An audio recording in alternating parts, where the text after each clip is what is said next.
Ladies and gentlemen, it is football time in the Southeastern Conference. We're going to start off with our 2023 SEC West predictions for the year of our Lord 2023. Is Nick Saban losing his edge? Will LSU overtake him?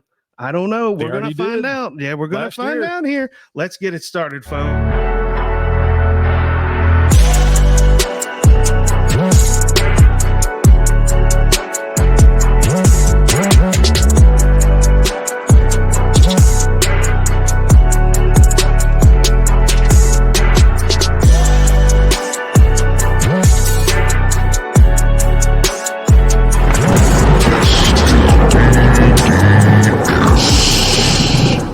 Yes, it is indeed. Ladies and gentlemen, thank you for joining us today on this, our 2023 SEC West predictions. We are your hosts, Blake Melton, Bradley Newberry, here in the DDS studios. He is Matthew Parker there in the man cave. Parker, how you doing, buddy? Good, man. Ready to talk some actual football instead of, whatever they're doing over there in the Big Ten. No.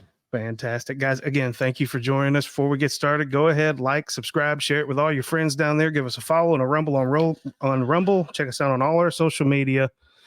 We're just going to jump right into this. Newberry, let's get it kicked off here. Yeah, team number one is a university that's trying to find their new identity under Coach Hugh Freeze.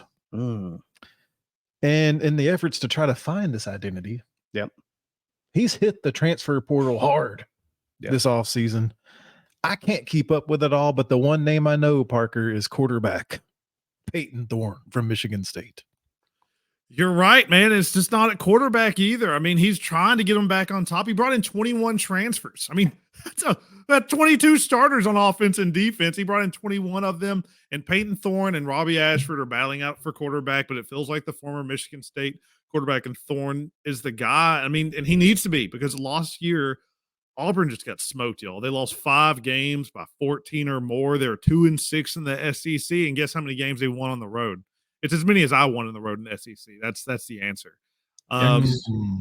It's just not good. And they brought in a new OC, Phil Montgomery. He was a head coach at Tulsa. It's just they're trying a lot of things here, and I would like the way Hugh Freeze usually. Okay, let me rephrase that. But Hugh Freeze could have them going back on top. I just don't know if this is the year it's going to happen. Yeah, I agree. Hugh Freeze, he's obviously a prolific offensive guy. He's going to attract a lot of people from a lot of different places. I think that he got left a pretty bare cupboard. And as a result, like y'all were saying, I mean, he had to dig deep into the transfer portal. I mean, this is what new coaches have to do these days in order to try to be even just somewhat competitive right away. And I'm with Parker, though. I'm just not so sure that it's going to happen right away this year. He may need another year. I mean, they earned a record last year of 5-7. They were only 2-6 in the SEC. That's going to be the key. They have to win more SEC matchups. The goal's got to be a bowl game. I don't know how much higher their ceiling could possibly be.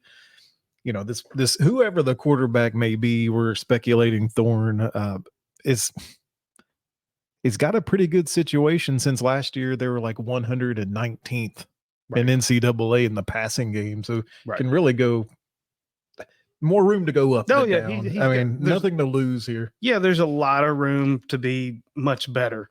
Looking at the rest of the teams, though, in the West, they're still probably just a little bit behind everybody, in my opinion. There's a lot of returning folks in the SEC West coming back on different teams. And I do agree that their goal needs to be bowl eligible. And I'll just start us off. I think that's where they're going to be. I got them 6-6. Yeah, something else that they did last year, if you remember, they had an interim coach last year, the old running back Cadillac Williams. Had his team out there trying and fighting, and they awarded that the running back coach. He's also the associate coach, and it's not just Brad. It's your favorite side of the ball, baby. I was about to bring it up. I'll let you bring that. I'll let you lead into that. But something else that this team has, obviously they're void of SEC talent, but another reason why I do think Auburn will get back to where they should be is NIL. They have around $15 million to spend. to spend on players, and reportedly they pay players double what the national average is. I think they have to because they don't have anybody. So I mean, yeah, That's very. I mean, it's going to be very attractive for people who are in the transfer portal. But that defense, I'll just say it because I can't help it anymore. The defense, it's literally one of the worst defenses ever on the history of college football on the road. On the road, they gave up 44.5 points per game and 491 yards per game. It's literally the worst in the history of Auburn. Like go back and look through the 100+ years. This was the worst. The worst. And do you have a record? You have a prediction? Oh, yeah. I'm sorry. I'm just talking about how terrible they are. Yeah, but actually, I do think they're going to get some extra practice in this year when they go bowling with 6 wins. I'm with Blake. Hey, all right. Yeah, I was going to call out the defense, man. My favorite side of the ball allowed the 3rd most points in Auburn football history at 29.5 points per game. New defensive coordinator Ron Roberts comes in from Baylor. All 7 returning players from their defensive back. I mean, but we've talked about this in other podcasts. Is that a good thing? You get all 7 back, but what does that mean? Yeah, you get all 7 sucky guys back. Great. Yeah, I agree. I can't trust it. I found there's a swing game for me. Okay. There's a swing game between 5 and 6 wins for Newberry here. It's when they play on the road at Cal. I don't know. I think if they lose, they win 5. If they can win, they go bowling. That's going to determine how their season's going to kind of turn out, you think? Potentially. Bowl eligibility. Maybe, because I don't really trust the SEC schedule part of it. But yeah, I'm with you there. I'm gonna go Homer and lean SEC. I'm gonna give them 6 wins as well. By the way, I will point out the reason Auburn does not have Brian Harsin anymore is because his name got uttered on this show, folks. Keep your coaches' names out of our mouths. So this is an interesting start. We all went 6 and 6. Yep. Right. All right. The next team that we're going to go with, the Texas A&M Aggies. Last year they earned a record of 5 and 7, only 2 and 6 in SEC play. Coach Jimbo Fisher got paid the bag, but what has he done with his squad since getting the huge 10-year extension? Jack shit. That's what he's done.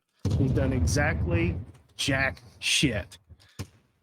I personally have fallen prey to the hype, the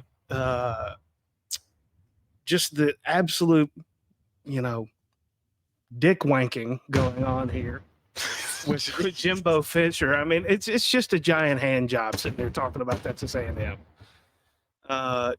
All these high recruiting classes, they've amounted to exactly nothing, in my opinion.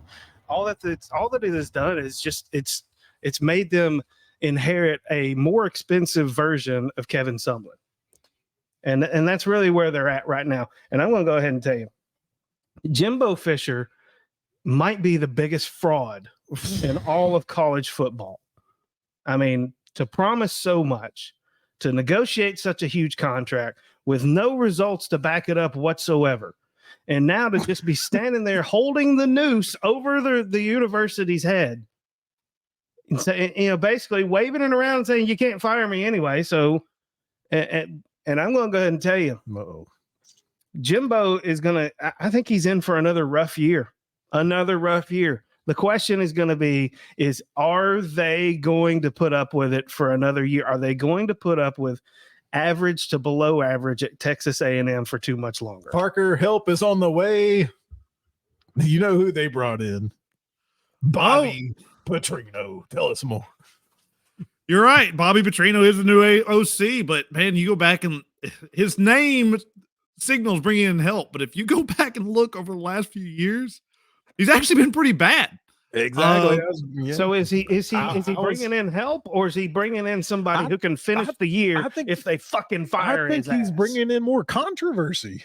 I mean, It is. I mean, if he can get it together, I mean, he's got to be better than Jimbo. Let's just say that. And I'm going to give this one sentence of glass half full of why they were so bad last year, and that's about all I can stomach on that one. But they lost 5 games by 6 or less, which usually I'd be screaming regression.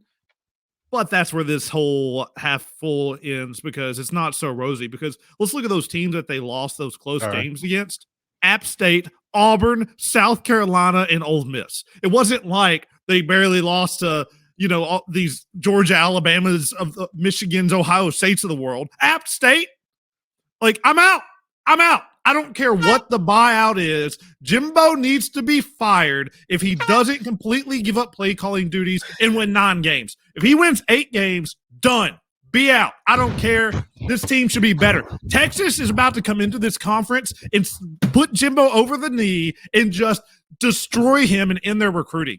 I just do not understand why. I do understand. It's a massive buyout. That's why he's there. That is literally the sole reason. I just want to go ahead and point it out. Jimbo Fisher, your name has been put on the block. Blake and the fire is burning around us here. Golly, it is. Look out, College Station. Oh, man. Who's the quarterback this year? Come on. Give me some info.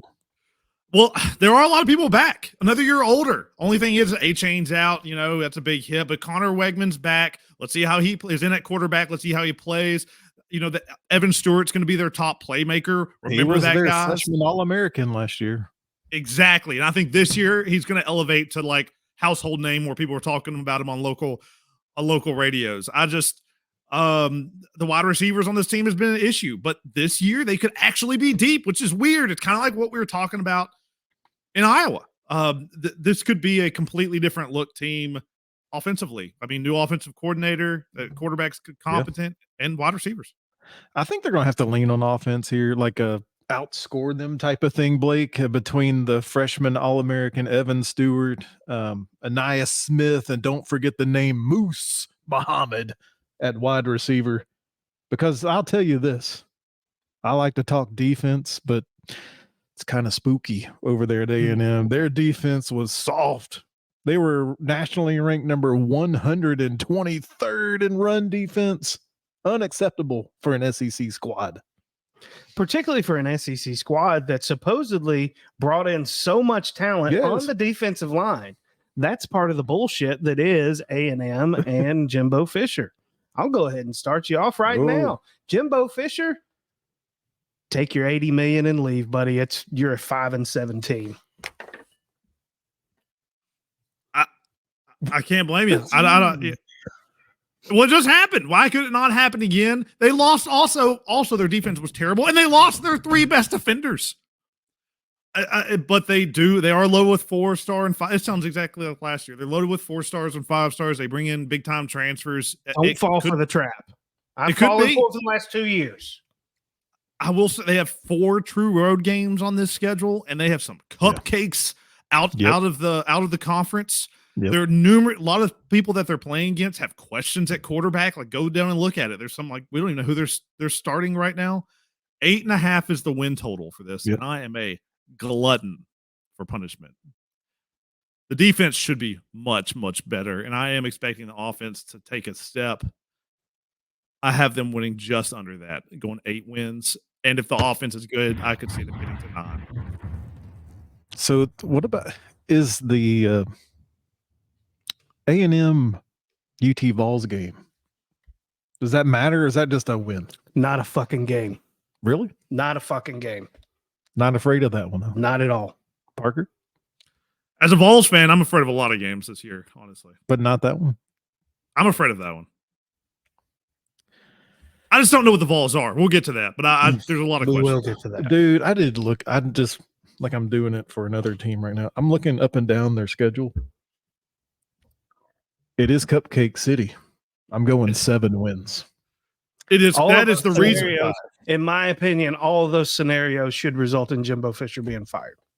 You heard it here first on DDS Sports Talk. Just not good enough. It's not good enough. I agree. There's no all 80 of those win totals. Evan Sumlin to get this. There's just no reason for it. And I like Parker's point of there's going to be nothing but pressure with Texas coming in. Yep. Well, and they will lose that game. They or those head-to-head matchups for recruiting and stuff. They will lose. Texas would beat them by 3 touchdowns this year. Tennessee will beat them by 2. Hope you're right. Yeah. All right. Next team that we're going to go to, Arkansas. The Razorbacks, 7-6, 3-5 in SEC play behind coach Sam Pittman. Quarterback KJ Jefferson returns. Running back Rocket Sanders returns. He had over 1,400 yards, 10 touchdowns. They too, Parker, have hit the portal pretty hard. They have, and you mentioned it. KJ Jefferson might be the most underrated quarterback in the country. Like, that's how good I think he is. I heard an analyst actually call him an accurate Anthony Richardson. And not just Raheem Rocket Sanders. They've got 2 other pieces behind him. This team was so hot and cold about winning and losing. They lost 6 of their final 9 games. They were 7-0 when they scored 31 points. 7-0. They didn't score 31. They were 0-6. New offensive coordinator, new defensive coordinator. But, I mean, that's kind of it. KJ Jefferson might have to be Bryce Young this year if they want, because Arkansas has lost their top 4 wide receivers. So, I mean, we talked about that with Alabama last year. Remember, like, oh, they're going to have some great wide receivers, I'm sure. And they had nobody. It had to be Bryce Young all the time. And that's kind of the vibe I'm getting on this Arkansas offense. I couldn't agree with you more. I mean, I feel like a lot of it is going to be on KJ Jefferson's shoulders this year. Oh, no doubt. And I mean, don't get me wrong, too. I like Sam Pittman as a coach. I think he's a great coach. But I don't know. I don't know if they're going to be able to kind of get out of the ho-hum middle of the road here with this schedule, with this, conference play and defense being defense, what the defense is in Arkansas. I don't know, man. Newberry, what do you think? I have the defense has to improve. They're 124th in yards allowed, allowing over 30 points per game. Yeah. The same old story. If you're gonna take that next step up, defense has to improve. You're right, and you also, I want to touch on, you mentioned the transfer portal, and they did bring in a bunch of, in my opinion, just a bunch of guys, especially on the defensive line. And let me tell you, they brought in this guy named Hudson Clark at safety because with their secondary, he's fantastic in coverage. But if you can catch the ball, this guy's likely to miss you. I just thought this was really interesting. The guy had 9 to miss you. Okay. Yes. He had 9 pass block-ups or 9 pass knockdown last year, but 25 missed tackles and just 48 tackles. He literally misses around 50% of the time. They have this is just an indictment on their entire secondary, because you go look at all their guys, they kind of all have those type of numbers. And that's to talk about last year's defense. Last year, their defense gave up 90 plays of more than 20 yards. They gave up 30 points in 6 of their last 7 games. Pretty much, if you look at every stat on the defensive side, they are either 13th or 14th in the SEC. And for those of you that don't know, there are 14 teams in the SEC. Yeah, they're going back and forth with Vandy with some of those stats. That's rough. What do you think? Did you look at their schedule? I mean, usually these SEC teams get some cupcakes at the beginning. They do. I mean, but I still got them going 7-5. They'll go to a bowl. I just feel like it's too much to put on KJ Jefferson's shoulders with that type of defense on the other side of the ball. Their schedule does help them out a bit early. They got Western Carolina, Kent State, and BYU to start the year. But then they might have the slaughter fest of the hardest 4-game stretch in college football. It's just, I got 6 wins. Going 6 wins on this one. I just don't see how the wide receiver weapons are just way too thin. Yeah. I looking at their schedule going up and down. Starts off early, so they get a little head start. This first month of the year, the defense has to come together. Because what Newberry sees with Arkansas is they had a stretch of 3 games last year, A&M, LSU, and Missouri, where they lost by a combined 7 points. If you can gel the defense, you're going to get to this win total I'm giving you. I'm going 9 wins for Wow. Arkansas. It's bold. baby. 9. Woo pig suey, says 9. Newberry. I can see it, man. I see it. Now go do it on defense. Man. Okay. Someone timestamp that one. Yeah, no. Wait, When they come, I called out Minnesota last year. I'm calling know you it. out, I know Arkansas. it. when Let's when go. Western Carolina hangs 40 on them, I'm waiting for this one. Maybe. I'm rolling the dice. What do we got next? We got Ole Miss next. They earned a record of 8-5, 4-4 in SEC play behind your favorite Lane Kiffin. Lane train. Parker, this was the team that started off 7-0 last year. I think you and Blake both were saying, man, they're going to start off great, and then the wheels are going to fall off. And by God, that's what happened. Yep. They got into SEC play deep and heavy. I'm taking a victory lap on this one, fellas, because over and over, kept saying it. We kept saying it every week about, hey, don't believe it. Don't believe it. Don't believe it. They lost 5 out of their last 6. Over the last 6 games, they were outscored by 62 points.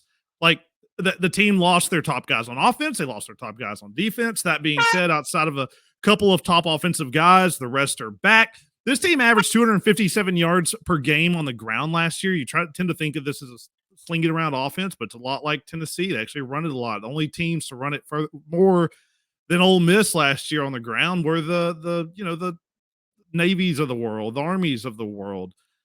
The schedule this year is opposite to what it was last year. It comes out much, much, much more difficult. They play Alabama and LSU in September. And a sneaky matchup against Tulane at Tulane. Yeah, everybody better number not sleep on 24 that one. Tulane. They can't sleep on that one for sure. For me, though, college football, for me, it's 100%. Do you have a quarterback? Do you have a good quarterback? Jackson Dart. I'm just not so sure. I got to see some improvement from Jackson Dart before I'm willing to go too crazy here. But I mean, I think Lane is a scheming guy. He'll scheme it up to where he'll put everybody in a pretty good position to win. But I'm with Parker, though. I'm just kind of concerned about this schedule. Can they kind of get over the hump with the type of games that they're going to have to play this year? Not only do they have Jackson Dart, but they brought Spencer Sanders in from Oklahoma. They brought a 5-star quarterback recruit from Walker Howard in from LSU. They have a beast at running back. Question is, who's going to be catching the ball is my concern. They've got a big-time guy to UTSA. Franklin, I think, is going to be the guy to lead the way. Yet again, as we said during every team in Big Ten, transfers all over the place on this team. Let's see how they gel. Let's see how they work on this. And again, looking at since I've touched on transfers, let's look at defense. I mean, they had 25 transfers. Y'all was talking about how many team had a minute ago, and they had 21. This team had 25. It's incredibly hard to predict with that many transfers. They could literally. How can you have that many come in and expect it to like work right away? Is my thing. They were recruited under a certain system, and then they go bring all these guys in. I mean, it's just so difficult to predict. It really is. But it's only a mad scramble because the defense was putrid. They gave up 35 points per game down the stretch. I mean, against a real competition. So I mean, they were in scramble mode. That beast you were talking about at running back, his name is Quinn Judkins, 1,567 yards, 16 TDs. I think it'd be a good plan to kind of lean on that. Let's keep it simple a little bit. Well, like Parker said, the good thing for them is that's what this offense is. They're a run first offense, very similar to Tennessee. They run to set up the deep ball, and I mean they got the guy to set it up. They really do. The question is, do we have the weapons on the outside to be able to flick it over the top? I'll start it. As much as I believe in Arkansas, I think this is a middle of the road, up, down, all around. I'm going 6-6, and I can't give them any better than that.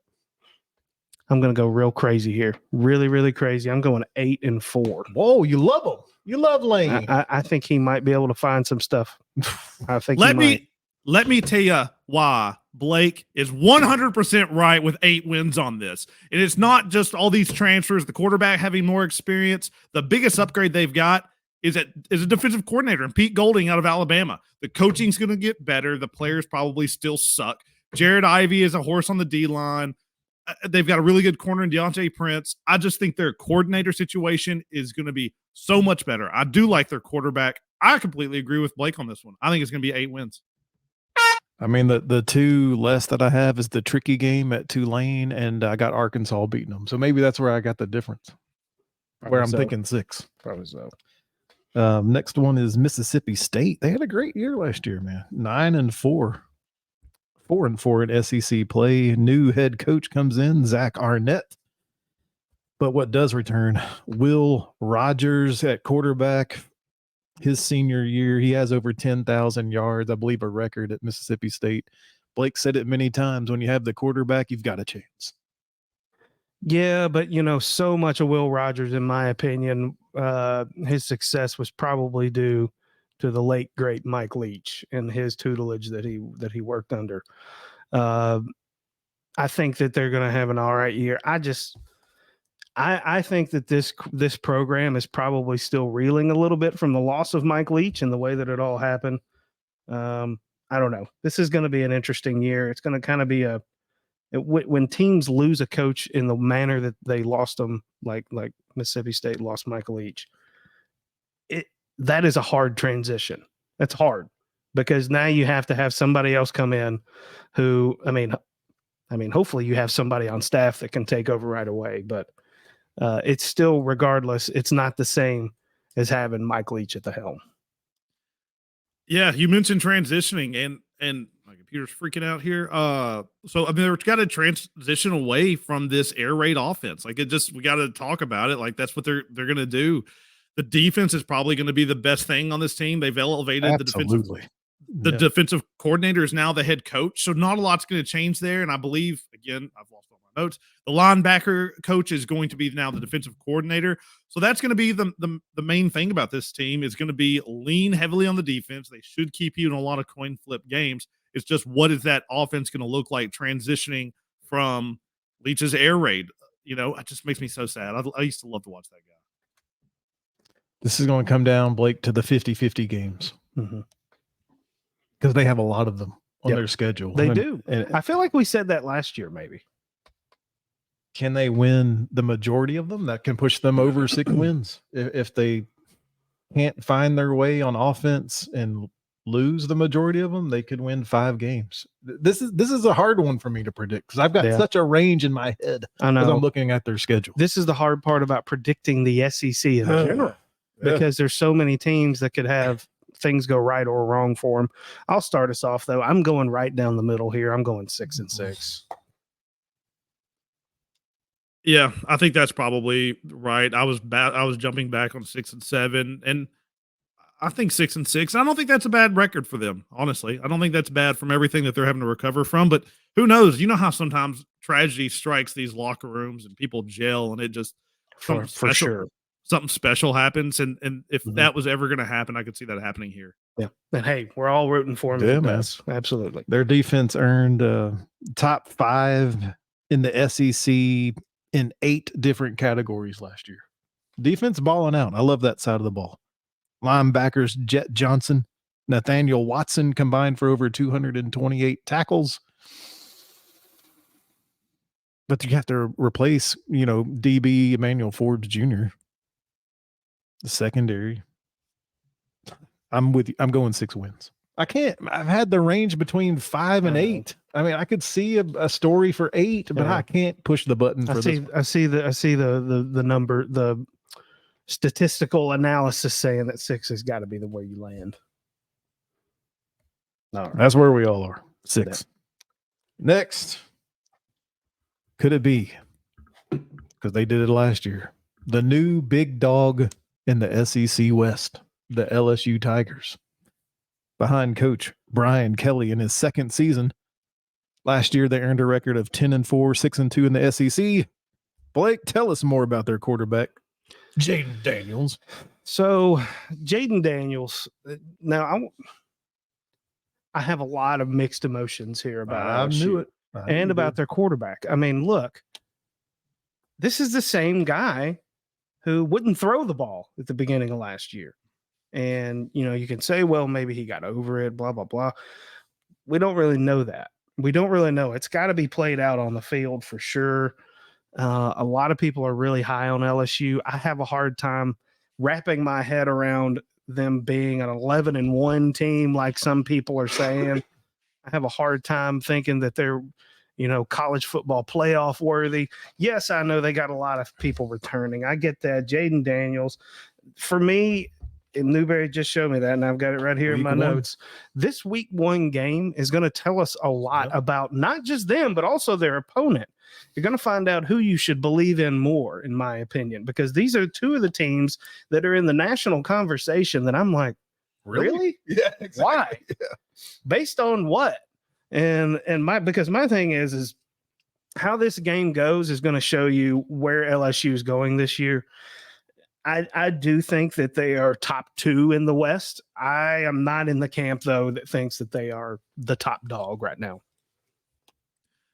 That is the most difficult thing about this game, about this team predicting is the first game, FSU, right? They're both legit national title contenders. Like, I'll just say it, both of them are. They have a chance. And talking about their quarterbacks, guys, I'm just going to say, usually when you say you have 2 quarterbacks, you have none. But this is that rare situation where these guys have 2 quarterbacks. So if one goes down, the other is ready to go. Daniels and Garrett Nussmeier, completely different quarterbacks. Daniels is going to get the start. Nussmeier is more than capable. And honestly, he's a better passer. During SEC media days, Brian Kelly says Daniels is up to 212 pounds, getting a little more beef to take hits on those quarterback runs as he does so much. And this blew my mind. As far as turning the ball over, no one takes care of the ball like Daniels. Nobody. We talked about Bryce Young having a 2% turnover-worthy play rate. Daniels was 0.6. Oh, geez. It's because he didn't throw the ball the first 3 games of the year. It includes fumble, includes anything. Turnover-worthy plays. This is this best in the country. You have to double his number. Just knock him off of that top spot. Like, that's how good it was. And I'm just going to say, I went back and listened to last year's podcast, and I said, quote, this team is going to be a force going forward, end quote, with this new hire of Brian Kelly. And I think that that's come more quickly than it expected. This team, the not just bringing back some guys, this team, along with Vandy, are the only SEC teams to return a head coach, 2 coordinators, and a starting quarterback. That is it. LSU and Vandy. They rated the top 3 as in transfer classes. The offensive line is better. And as far as the backfield, it's absolutely loaded. No one is going to be the main guy. They have 4 starting caliber SEC running backs on this team. That is why I think this offense is considered to maybe be ready to knock down the door and win it. This offense is going to be legit. I also have on offense, they return all 5 offensive linemen, the big men. I think it's very important. Tight end Mason Taylor, wanted to call him out. It's going to be tricky to cover for these SEC defenses. Wide receivers and running backs aplenty, as he just mentioned. The defense should be pretty good again, man. The secondary is kind of built by portal. But there's no reason for me to think that they're not in the conversation anyway. Just how high do I want to go? There's some tricky games on their schedule.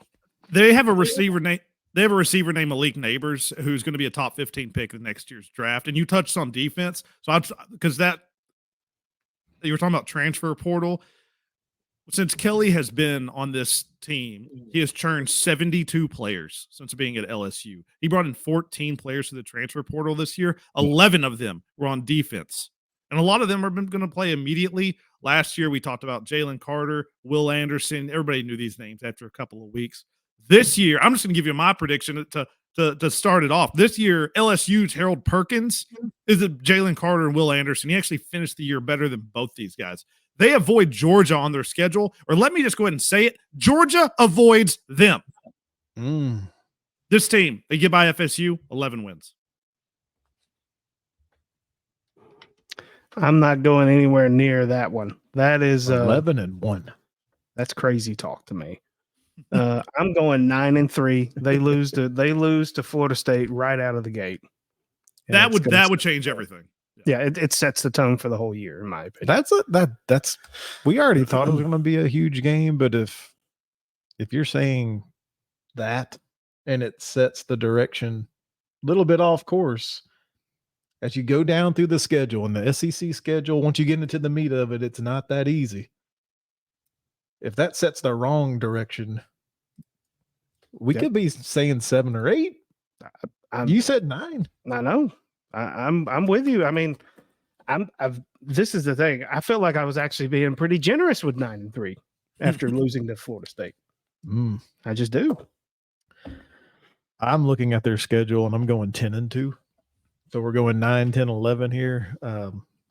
Man, I wanted so bad to give Arkansas that win against LSU. I just can't. As high as I am on Arkansas, I can't.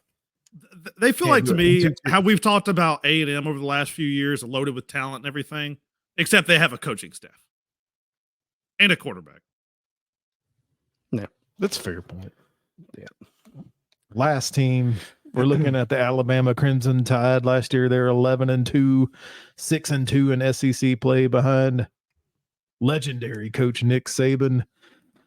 The big thing for this squad, it has all of us scratching our head. He has to replace both leaders on offense and defense. Yeah. He's got to replace Bryce Young. He has to replace Will Anderson Jr. The quarterback position, what is it going to be? Is it Jalen Milroe? Is it one of these other random guys? I guess Nick Saban doesn't really care. He's got high expectations of whoever he throws out there. Well, the rumor around what has been said by Nick Saban on how they're going to address this situation, which kind of leads you down the path that, he sees that, the quarterback position as being a problem. The rumor is that they're going to be going back to bully ball. They're going to be going back to the days of Derrick Henry. They're going to hand it off 50 times a game, and they're going to absolutely run you the fuck over all game. And honestly, I mean, that's what Alabama has been for most of this Nick Saban era. They haven't had tremendous, quarterback play. They've had consistent quarterback play. I wouldn't call it Hurts. I wouldn't call it tremendous. Bryce Young. There's two.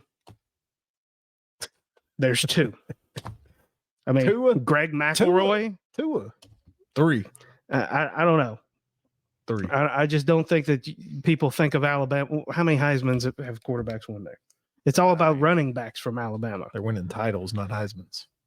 Exactly. No one cares about the quarterback position at Alabama. You run Nick Saban's way of doing things. I think they're going back to bully ball, and I think this is, replacing leaders. Nick Saban creates leaders. He will create a new leader on defense. He'll find somebody on offense to be his leader. But I think they're going back to pounding the rock. Parker, before we get into the weeds with Alabama and breaking it down, Blake mentioned, setting the path for LSU in week 1. Alabama has a similar situation here in week 1 when they host the Middle Tennessee State Blue Raiders. Do they have it figured out against MTSU? Because MTSU, if you remember, went down to Miami and whipped that ass. You don't want that to repeat itself in Alabama. I don't think in any way we can compare Nick Saban's Alabama Crimson Tide to a Miami team. It's a week 1 jump on them. I mean, if they don't win that game, Nick Saban might just retire and be out. I'm out. Done, guys. I mean, I'm good. If they don't win the game by 3 touchdowns, he might retire. You're hearing it here first. Are we into existence right here on DDS? There is negative % chance of this happening. See, but I mean, it could. But you touched on quarterback Bryce Young being gone. I just want to touch on this again because I think people are downplaying this. I hear a lot of times, well, Hooker's not coming back to Tennessee. Yeah, that's a big deal. But Hooker didn't throw these guys open. He didn't hit them in pinpoint places. This was a scheme thing. Alabama, on the other hand, had Bryce Young. Young was 100% responsible for any success last year. You could just watch that. He's getting tackled. Guys are covered. He's somehow hitting an absolute pinpoint. I firmly believe they won 3 games last year that they should have lost purely because of his heroics. I know he won the Heisman 2 years ago, but last year was the better season, as play-wise. So, yeah, we don't know who's playing quarterback. Ty Simpson, Blake was talking about, it may not matter. That's going to run the ball. Tom Simpson, Tyler Buckner, Jalen Milroe. I think it's going to be Ty Simpson. Milroe turns it over too much. Buckner's out of Notre Dame. He was benched there. If he can't start Notre Dame, is he going to start for Alabama? it's a question. It's not even just at at quarterback. It's at wide receiver. Because last year, again, we talked about Alabama didn't have any receivers, and we just assumed somebody's going to figure it out. Guess what? They didn't, right? Brooks is their top receiver, but literally 12% of the balls that hit his hands, he dropped. These weapons just don't scare me. So a team that has no quarterback, a team that has no wide receivers, a team that may be undisciplined, I don't know why I would be high on them other than the fact of Nick Saban's name. That's a big factor though, historically, right? The only thing that I know that they have going for them is defensive back Kool-Aid McKinstry. You just like his name. Hell yes, I do. I called it out his freshman year. All right, man. To me, between scheduling, questions, Newberry doesn't go higher than 9 wins. I'm going 9-3. That is insanity to me. 9. That's it. Fucking insanity. That's it. And they may win 8. I'm going to be honest with you, and I'm not an Alabama fan, but don't believe the hype at LSU. This is the year that Nick Saban says, here's my dick. I'm going to put it right here on the table for everybody to see. 12-0. Dude, before Parker goes, because apparently we were way different. We're going to be way different than LSU and Alabama. Okay, This is all right, insane. here we go. So here's my thought. MTSU might scare the britches off of Alabama. Okay. I have no idea what you have to base that You on. know why? I'll tell you, because they're looking ahead at week 2, Texas at Alabama.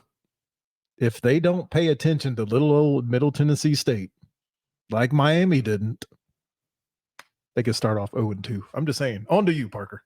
I said that during a short to go bet that because Alabama was favored by like 8 points, and I'm telling you, by the time that game kicks off, it's going to be 3. So go get the closing line value. The Texas game will be an incredible game. I'm going to tell you that. Like, it's going to be something that everybody needs to be watching. You know, and we talk about this in the NFL. Is Bill Belichick slipping? Hey, do I dare say is Saban slipping? Last year, they were really undisciplined. In UT game, they had 17 penalties, 15 against Texas. They had I started going down the list. They had a ton of games like this. You get the idea. It was over and over. And we talked about, they lost their best guy and Will Anderson on defense. They also lost Brian Branch and 4 other starters. It's not just those guys. Bama's bringing in the 9 5-star guys this year, guys, which is insane. Like, you hear Alabama and 5 stars, and it's just like, that's good. But to lay out how good their recruiting class was, to put it in perspective, you have to take the back-to-back national title winner Georgia, Ohio State, LSU, and Tennessee's recruiting class added together to get 9 5-star players. Like, that's how good of a recruiting class it was. You mentioned Kool-Aid. Kool-Aid is going to be the first guy drafted outside the quarterbacks. Like, we're talking top 3, top 4 guy in the NFL draft. But this offense, Blake, I'm just excited about this. This offense is going to suck. It's not going to be good. They're going to lose to Texas by 3 touchdowns. This team is going to win 8 games because they're going to be awful. Absolutely terrible. Oh. Hey. Who knew you were a Bama fan? That's fine. We'll just timestamp this. I'm happy to be wrong about this, but I just don't see it. I mean, they've got MTSU, they've got Chattanooga, they got the UT Vols, they got Kentucky. That might be 4 wins right there that you just said. You just named 3 losses. Oh, and Kentucky is one of them. Yeah. Oh, he said Kentucky. No, wait. Let me tell you why he said that. Because in a 3-game stretch, they host the Vols, they host LSU, and then they're on the down. They have to go to Kentucky after hosting those big games. That's the sleeper matchup. And they never go to Kroger Field. Oh my God! No one escapes getting sacked at Kroger. Look, you'll have to tune in to our SEC East predictions here, But that's the West. to be able to get the. So what do scoop we on got? that. I got LSU with 10 wins coming out of the West. What do you got? It's obvious. You got who I have. Alabama. I've got. Look, this is my normalcy bias. I'm going Alabama. I've got LSU going to the SEC championship. We'll talk about what they do in it in the. Whoa. Arkansas is my big surprise out of the West. All right. Guys, really appreciate you joining us for this, our 2023 SEC West predictions. Before you head out there, hit that like and subscribe button down below. We're on our quest to 4 quadrillion subscribers. You can be a part of it. Like it, share it with all your friends.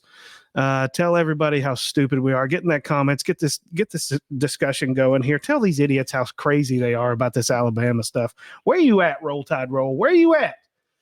Gentlemen, y'all got any final thoughts here? Too big. So big. I'm still the biggest thought coming out of this, I think, is if Texas A&M doesn't win more than 8 games. Oh, it's a goodbye for Jimbo. Well, that's my final thought. Jimbo Fisher, I hope you got your bags packed, buddy, because this is it for you. This is your last ride. But as always, we're not going to do two-tone blue today. We're just going to say Roll Tide Roll. That's what it's going to be this year. You guys be well.